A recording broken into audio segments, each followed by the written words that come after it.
გამარჯობა. აქ ცალკე განვიხილავთ გრაგლიანი გორაზე აღმოჩენილ ერთ-ერთ საბეჭდავს, რომლის ანაბეჭდით ძალზე საინტერესოა და ინფორმაციას გვაწვდის კაცობრიობის უძველეს ცივილიზაციათა კავშირის შესახებ კოსმოსთან, ანუ არამიწიერ სამყაროსთან. აი ამაზეა საუბარი ამ ანაბეჭდზე, ანუ საბეჭდავის ძირზე. ჩვენ შევძელით გრაგლიანი გორაზე აღმოჩენილი ყველა დამწერლობითი არტეფაქტის გაშიფრვა, რითაც ერთიანი წარმოდგენა შეექმნათ დაინტერესებულ ადამიანებს მათ შესახებ. ეს არის დაახლოებით 130 ფურცლიანი ნაშრომი და მასში ამომწურავად არის გაცემული ყველა შეკითხვაზე პასუხი, რაზეც ვერც ერთი მეცნიერი საწინააღმდეგოს ვერ ამტკიცებს და დუმილს ამჯობინებს. კიდევ ერთხელ მოგმართავთ თხოვნით შესაბამისი დარგის მეცნიერებს, მოახდინეთ ამ კვლევების კვალიფიციური რეცენზირება. სირაქლემის პოზაში ყოფნა აზრი არ აქვს. ეს თქვენი გამოწვევაა. თავს ირჩხეთ მხოლოდ. მეტი რა გითხრათ? არც მოგმართავდით, მაგრამ ჩვენი კვლევა დადასტურებულად რომ ჩაითვალოს, სპეციალურად გაქვთ დაბრკოლებითი სისტემა შექმნილი.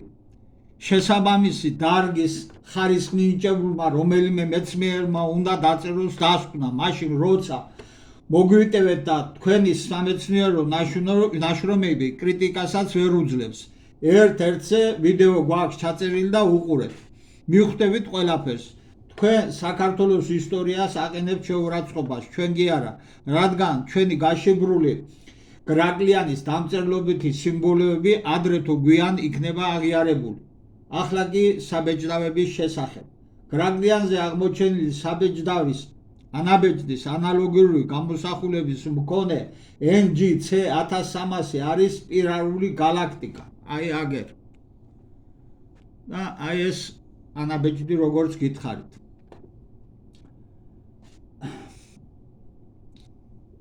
სპირალური galaktika.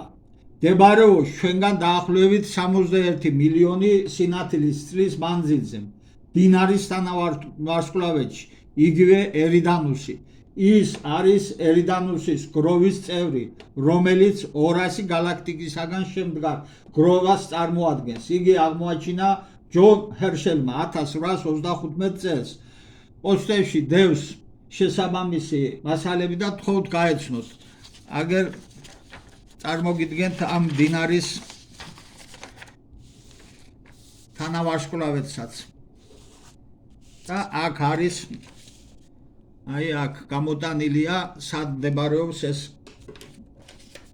galaktika. დაუბრუნდეთ ამას ის. ერიდანუსი თანავარსკვლავედი სამხრეთ ნახევარსფეროშია, გამოსახავს დინარეს. ცელდება ჩრდილოეთიდან სამხრეთისკენ. ახალი წელთაღრიცხვის მეორე საუკუნის სწავლულის პტოლემეოსის მიერ ჩამოთვლილი 48 თანავარსკვლავედიდან ის ერთ-ერთია.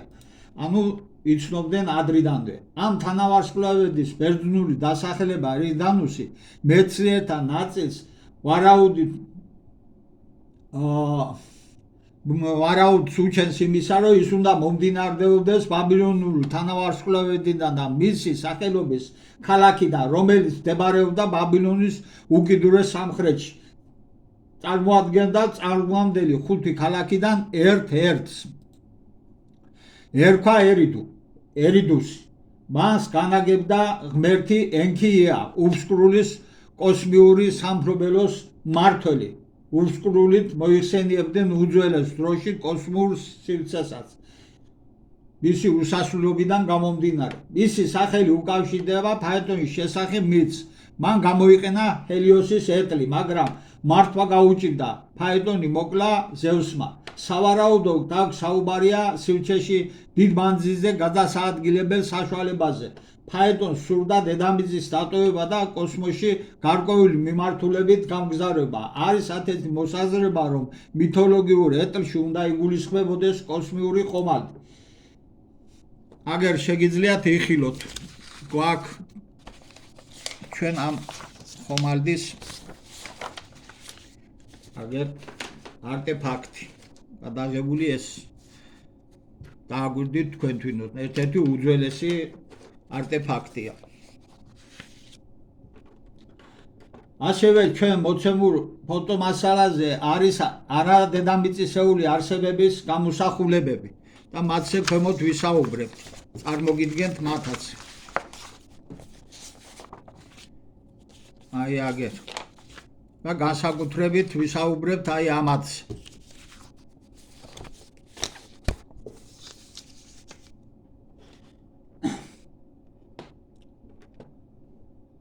რომლებიც უძველეს არქეოლოგიურ ობიექტებზე აღმოჩენილი, რაც კიდევ ერთი დადასტურება უცხო ცივილიზაციის კონტაქტისა ადამიანებთან. არამიწიერ არსებათა ეს ფიგურები აღმოჩნდა თელ ალ-უბაიდში, აი ესენ. დედაკაცის და მამაკაცის, ანუ ქალის და კაცის არქეოლოგიურ ობიექტზე, რომელიც მდებარეობს სამხრეთ ერაყში, უძველეს ქალაქ ურის ტერიტორიიდან დაახლოებით 7 კილომეტრში და უძველესი ერიდუდან, აი იმ ქალაქიდან ჩრდილოეთით დაახლოებით 17 კილომეტრში, ანუ ერთ კულტურულ არეალში არის ეს ყველაფერი. თელ ალ-უბაიდი დაახლოებით ძველი წელთაღრიცხვის 5500-3007 წლებში იყო ინტენსიურად დასახლებული. ერიდუ კი ასევე იმ პერიოდისთვის წარმოადგენდა მნიშვნელოვან ქალაქს. რაც კიდევ უფრო აღმავებს ეჭვს ამ ქალაქიდან არამიწიერ არსებათა კონტაქტს. ჩვენ მათ შესახებ გვაქვს ვიდეო ჩაწერილი და გთხოვთ უყუროთ.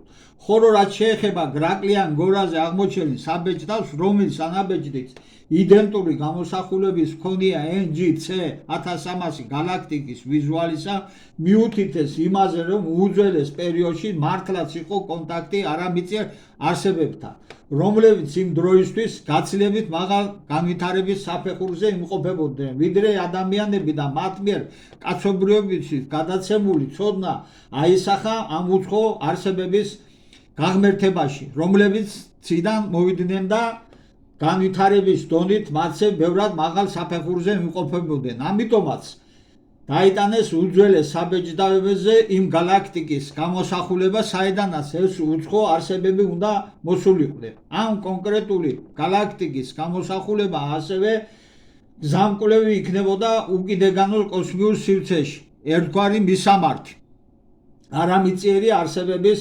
სამყოფელისა. დროთა განმავლობაში ამ გამოსახულებამ რელიგიური დანიშნულება შეიძინა და საბეჭდავზე აისახა, როგორც ღვთაებრივი ნიშანი და უდიდესი ცოდნის წარმოშობის ადგილი, ვისაც ხდებოდა ხაზგასმა სხვადასხვა მმართველთა და რელიგიის მსახურთა კავშირზე ზეცასთან. აქ კიდევ ერთი მნიშვნელოვანი თემა იკვეთება კაცობრიობისთვის თავსატეხად გადაქცეული საკითხი. ვარ თუ არა მარტონი სამყაროში და თუ არა სად შეიძლება იყოს რომელ პლანეტაზე სიცოცხლის განვითარებული ფორმა ან თუნდაც უცხო ცივილიზაცია. ამ შემთხვევაში უძველეს ადამიანების მიერ დატოვებული მინიშნებები შეიძლება გამოვიყენოთ და ვივარაუდოთ, რომ მაგალითად NGC 1300 galaktikis რომელიმე პლანეტაზე მართლაც არსებობდა ან არსებობს უცხო ცივილიზაცია. გასაგებია, რომ ეს ყველაფერი თეორიული მსჯელობაა, მაგრამ ისტორიული, ასევე რელიგიური წყაროები და არქეოლოგიური არტეფაქტები გვაძლევს იმის შესაძლებლობას, რომ მიაზროვნოთ და დასკვნები გამოვიტანოთ გარკვეული მიმართულებით. ასევე უძველეს წყაროებში მლავრად არის ინფორმაცია უცხო არსებების ადამიანებთან კავშირზე, მათ შორის შუმერულ ტექსტებში და სხვა არქაულ წყაროებში. ამაზე გვაქვს ვიდეოები და გთხოვთ უყუროთ. მათ შესახებ ცნობებს გვაწვდის თეიმურაზ ბატონიშვილიც, რაც ჩვენ წარმოგიდგინეთ წინა ვიდეოებში. აქ ყველაფრის წარმოდგენა შეუძლებელია. თუ ვინმეს აინტერესებს, შეუძლია გაეცნოს უძველეს გაშიფრულ ტექსტებს, სადაც ბევრ ისეთ რამეს ამოიკითხავს, რომელიც მინიმუმ კითხვებს გაუჩენს და გაოცებას გამოიწვევს. არ დაიჯეროთ, რომ უძველეს ტექსტებში მხოლოდ ხორბლის მოსავლის რაოდენობაზეა საუბარი, ან რომელიმე მმართველმა რა ტერიტორია დაიპყრო. პირიქით, ისეთი მნიშვნელოვანი თემები განხილული, რომლებიც კაცობრიობას იმ უძველეს დროში არ უნდა სწოდნოდა. ზოგიერთი კი დედამიწისეული წარმოშობის საკითხები საერთოდ არ არის. ასე რომ დანარჩენზე ფიქრი თქვენთვის მოგვინდია ჩვენო ძვირფასო მაყურებელო. და ბოლოს, ბერძნულ მითოლოგიაში მდინარე სტიქსი იმხეყნიურ და ამხეყნიურ სამყაროთა შორის საზღვარს წარმოადგენდა, რომელზეც მიცვალებულთა სულები გადაჰყავდა მენავეს და ისინი ხვდებოდნენ მიღმიერ სამყაროში. ჩვენი აზრით, ბერძნების მიერ შექმნილ მითოლოგიაში, რომელსაც საფუძვლად უძებს შუმერულ აქადური ეპოსი, სწორედ ერიდანუსია საუბარი. აი ამ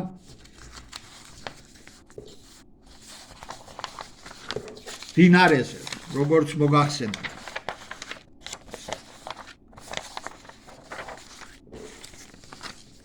აი ასე და შეგიძლიათ პოსტებშიც ნახოთ და წაიკითხოთ ეგ მონაცემები.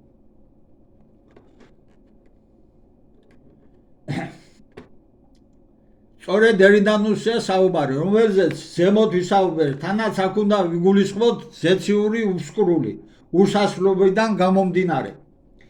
ასევე გთხოვთ გაიხსენოთ გილგამეშის ეპოსის 11 დაფის, ანუ იგივე ფილის ინფორმაცია წარსულზე, რომელსაც გილგამეშს უამბობს უთანაფიშტი. აქ საუბარია ღმერთების მიერ მოვლინებულ სასჯელზე. გვაქვს ამის შესახებაც ვიდეოები და გთხოვთ უყუროთ. ანალოგიურია ძველი აღთქმის მე-7-მე თავებიც.